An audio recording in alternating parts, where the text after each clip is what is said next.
If you've been following the UFC for a while, you might be surprised by the title of this video. I've watched the Ultimate Fighting Championship for a while now, but I got really invested during the pandemic. A lot of people also became fans during this time, as it was the only sport that was ongoing throughout the whole COVID-19 saga. During this time, we got to see some of the best fights and the most dominant champions in both the featherweight and middleweight division. As featherweight champion, Alexander Volkanovski would rack up wins against Max Holloway back-to-back, Brian Ortega, Korean Zombie, and Max Holloway for a third time with an upcoming bout against Yair Rodriguez on the horizon. As middleweight champion, Israel Adesanya would defeat Robert Whittaker, Yoel Romero, Paulo Costa, Marvin Vettori for the second time, Robert Whittaker for the second time, Jared Cannonier, and now Alex Pereira. Izzy has defeated every worthy challenger, which is an impressive feat. But this brings us to the problem with the featherweight and middleweight divisions. More so in middleweight, but I can see a similar problem coming to the featherweight division soon. If we look at the top 10 ranked middleweights, we can see that Izzy has beaten everyone in the top 5 and number 8 ranked Derek Brunson. The only options for fresh matchups are Dricus du Plessis, Sean Strickland, Roman Dolidze, and Jack Hermanson. However, Strickland has recently lost to Alex Pereira and Jared Cannonier. Roman Dolidze lost to Marvin Vettori in his most recent fight, and Jack Hermanson lost to Dolidze in his most recent fight. So really, this just leaves du Plessis. And whether you think he deserves the title shot or not, let's imagine a world where Izzy takes that fight and wins. I know, hard to believe, right? Now we're really in a bind because everyone has either lost to Izzy twice, lost to those top 2 ranked fighters, or lost to someone that lost to those top 2 fighters. So our options are give a much lower ranked fighter an opportunity, or give one of those top 2 fighters a third chance even though they're coming off of 2 losses.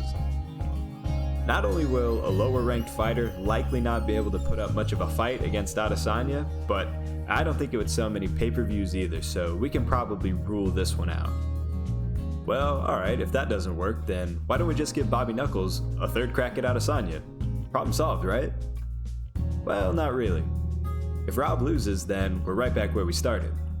But if he wins, Adesanya would absolutely deserve the chance for an immediate rematch.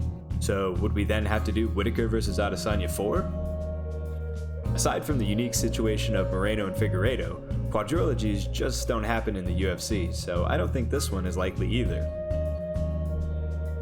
As I mentioned earlier, this isn't nearly as big of a problem in the featherweight division, but I can see it happening eventually. There was an argument for Max winning the second fight of the Volk trilogy, but the first fight, and especially the third, Alex crushed Max. So nobody in the division can beat Alex, and nobody except Alex can beat Max. Let's look at the top 10 again.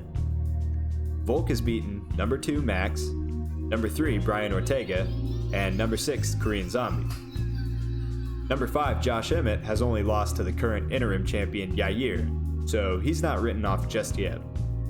Number 8 Giga most recently lost to number 7 Calvin Kattar, who was also destroyed by Max before the third Volk fight. Volk hasn't lapped the division yet, but let's look at some potential contenders. We have Yair Rodriguez. Although he lost to Max, he is guaranteed to fight Volk next as interim champion. We also have Arnold Allen, who also just lost to Max, Ilya Topuria, and Mosar Avalov. But what happens if nobody can get past Holloway? Arnold Allen was on a tear through the division with an 8-fight win streak, but still couldn't best Max. If he couldn't, then it's not likely that any of the lower ranked featherweights could either. So do we give Max a 4th fight against Volkanovski? If he wins that, would we have to give him a 5th fight?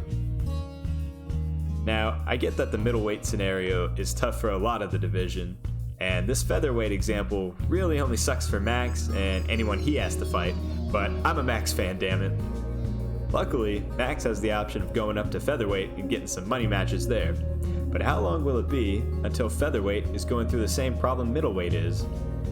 And how do we even solve the middleweight problem? Perhaps the UFC will have to start normalizing quadrilogies, or maybe forcing weight class moves, but I don't really know. Do you agree with my analysis? Do you have a solution for this issue? Do you think it's even an issue at all?